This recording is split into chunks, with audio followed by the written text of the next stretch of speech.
এক জানাজায় গেছি, তো ওইখানে পুরুষ মারা গেলে জানাজার হওয়ার আগে জিজ্ঞাসা করে এই এতিমদের দায় দায়িত্ব কে নিবে?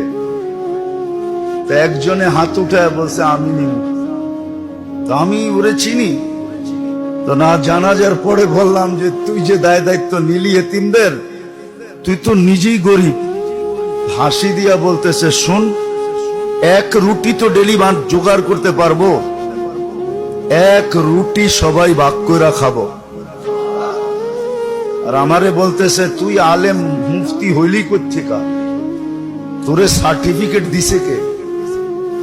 আমি কেন কয় তুই হাদিস পড়স না, আনা ওয়া কফিলিল এতিমি কাহাতাইন, যে এতিমদের দায় দায়িত্ব নিবে আল্লাহর রাসূল বলছে আমি আর ও কিয়ামতের দিন এত কাছে থাকবো যেমন দুই আঙ্গুলের মধ্যে স্বাভাবিকভাবে দূরত্ব, এতটুক দূরত্বে থাকবো। তা আমি এই সুযোগ ছাড়বো তো ছাড়বো কেন? এক রুটি ভাগ করে খাবো। মনে হয় কিছুই বোঝেন নাই। এটা হলো দিনদারির রং, দিনের রং, দিনের।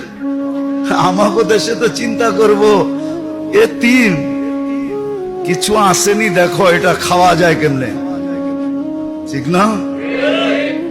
কিছু রাইখা গেছেনি, আসেনি, এটা খাওয়া যায় কেমনে দেখো।